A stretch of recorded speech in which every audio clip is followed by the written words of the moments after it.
Hi everybody, Anthony here from Awesome Anthony Productions. 2024 is officially in the books, and that means that it's time to look back at all the movies I saw this year and get you my top and bottom list of 2024. Starting, of course, with the worst. But before we get started, you know exactly what to do. At the end of the video, if you think I've earned it, please leave a like, subscribe, and ring that bell so you never miss any of my new reviews. Now let's get into it. Number 10, Imaginary. Such a bland, boring, and cliched horror movie. It feels like Blumhouse plucked this out of their playing it safe bin for horror movie ideas. It occasionally goes from bland and kind of boring territory to so bad it's good territory and gets a little entertaining, but that happens maybe once or twice throughout this entire runtime, definitely not enough to keep me invested. Instead, it gives you a 100% predictable story about what else? Trauma. A story that is toothless thanks to its PG-13 rating, that just relies on jump scares the whole time and cuts away anytime anything is interesting, has no consistency with the characters, and has the gall to try to throw in a random message at the end. Number 9.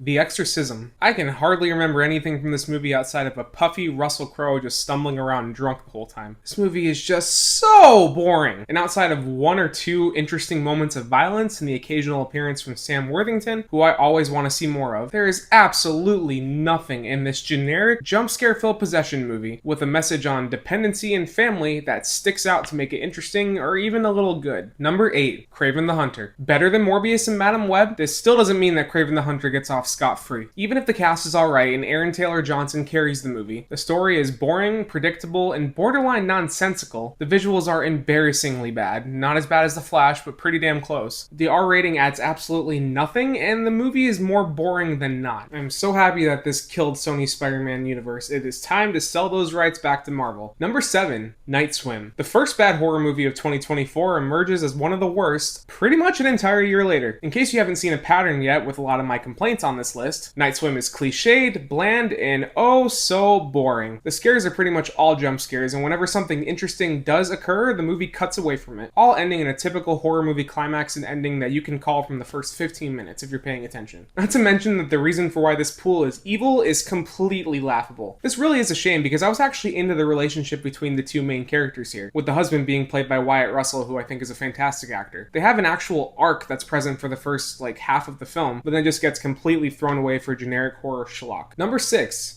The Strangers, Chapter 1. Hey, here's an idea. What if we took the first Strangers movie, remade it in a modern day environment, and just made it worse? Madeline Pesh is an alright protagonist, but for the most part, her and her on-screen boyfriend have about as much chemistry and character development as the tripod my phone is sitting on right now. Plus, they're complete idiots. So when they completely ignore the heaping tons of red flags and run headfirst into a dangerous situation with 3 masked killers, you don't give a shit. Not to mention the fact that the movie basically follows the original's plot beat for beat, with hardly anything new or interesting in there to differentiate it at all. It just comes off as lazy. They better knock this out of the park with a subversive take on Chapter 2, or this franchise might be dead forever. Number 5. Argylle. I have not seen a movie with this much potential fall apart so fast, so quickly. Especially with Matthew Vaughn at the helm. I absolutely love the Kingsman movies. What started off as a slightly interesting spy movie, albeit with some atrocious CGI and Henry Cavill's ridiculous flat top, eventually devolves into another forced girl power narrative with a half-assed spy story that flip-flops between simple and convoluted to the point where, even after everything is revealed, it still doesn't make that much sense. The cast helps a lot, but by the end of this, after the bombardment of awful CGI and terrible writing, stilted and loud action scenes, and a ridiculous amount of nonsensical plot twists, I was completely over it and ready for the credits to roll. And where they take it with the credits scene, ballsy move considering how much of a flop this was. Number 4.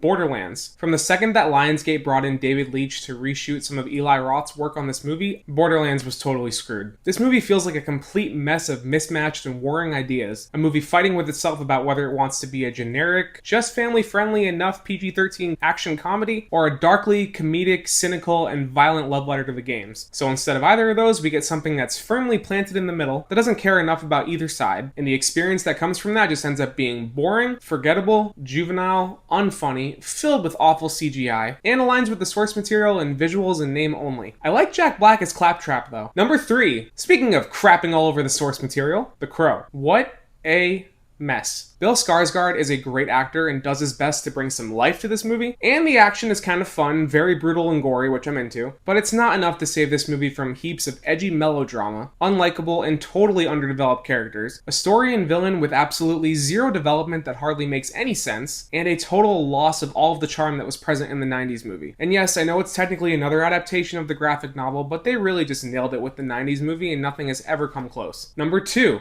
Joker, Folie à Deux. Unlike a lot of the movies on this list that actually tried but still ended up being bad, Joker, Folie à Deux actively tries to subvert expectations and extends a full middle finger to the audience that loved the first one. Lady Gaga is the wrong choice for Harley Quinn, and the added musical numbers add literally nothing, adding up to nothing more than toe-tapping cutaways that just take away from the story. They don't even really fit into the story. Meanwhile, the story itself is borderline misery porn, and the second it actually starts to go somewhere interesting, the rug gets ripped out right from under your feet. Then it gets rolled up and used to break your kneecaps. Before I give you my top pick for the worst movie of 2024, let's go through a few dishonorable mentions. Venom, The Last Dance. It has its fun moments in the action, some funny jokes, the dynamic between Tom Hardy and Venom is fun as always, and it has an emotional moment that works. But overall, this fits right into the Sony Spider-Man universe as another boring, forgettable, cliched, safe superhero movie. Moana 2. I definitely enjoyed a good amount of this movie, but between the lame songs, somewhat stilted animation, repetitive plot that adds a lot more conveniences, humor that misses a lot more than it hits, and a large cast of characters with hardly any development, it's really not hard to see that this was originally a Disney Plus show. Red 1. The Rock phones it in playing himself again. Chris Evans leans into the foul-mouthed jerk persona that he's starting to get typecast as. The humor is juvenile and falls flat almost every time. The visuals are ugly, and the movie ultimately just feels super generic and forgettable. The villain's the best part, and she's hardly in it. Kung Fu Panda 4. It has its moments of good animation, fun action, and some emotional weight, but overall this is just a frustrating bait and switch experience that pairs Poe with a new character that completely sucks and a half-assed, predictable plot, underwritten villain, and a complete tease of having Poe's villains return, especially Tai Lung. And Trap. M. Night Shyamalan had a strong premise here, and Josh Hartnett definitely carries it, but this absolutely bogus script, combined with the sheer amount of conveniences here and the nepotistic need of M. Night Shyamalan to turn this into a half-concert movie for his daughter, just makes it feel lame. And now, my pick for the worst movie of 2024. Joker 2 was awful and insulting, but it was not the worst comic book movie and worst movie of all this year. No, that honor goes to the first Sony Marvel movie to come out in 2024, Madam Web. Between awkwardly forced product placement, even more awkward and forced performances, a script that sounds like it was fully AI generated, and weakly forces in half-assed references to the webhead and its lore, only 2 real action scenes, a complete failure to deliver on any of the superhero stuff that was shown in the trailers, and completely laughable attempts to pull an emotional response out of the audience. This movie is a piece of shit. You know it, I know it, the stars of the movie know it. The only one that doesn't know it is the CEO of Sony. And that's my list of my 10 worst movies of 2024. Thank you so much for watching. If you like this video, you know exactly what to do. I said it in the beginning. Please leave a like, subscribe, and ring that bell so you never miss any of my new videos. While you're at it, you can scroll down in the description below, find the links to my socials, leave a comment, let me know what you thought of this list, if you disagreed, if you think I missed anything. And of course, if you want more of my content, you can click or tap on these cards right here. I'll take you to my review of Nosferatu, or just over to my channel where you can check out the rest of my reviews and my shorts. Thanks for watching, everybody, and I will see you next time for my list of my top 10 horror movies of 2024.